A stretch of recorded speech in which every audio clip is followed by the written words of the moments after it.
الو شامت خوبی؟ یه دقیقه بیا کارت دارم. دمت دارم بیا.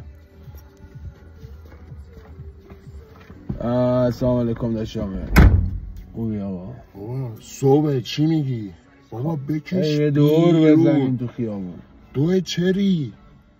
سر صبح تو این هوا تو این سرما کجا بریم دور بزنیم؟ ما بیا یه زن بگیریم واسه راحت چی دیگه، خستمون کردی به خدا. داداش من دنبال یه دختر خانه‌دار نجیب باشه بابا میگردیم تو بگیر باش، گردنگیر باش. متوجه نشدی من چی میگم؟ دنبال نجیب باشه، با جیب من کاری نداشته باشه، خانه‌دارم باشه.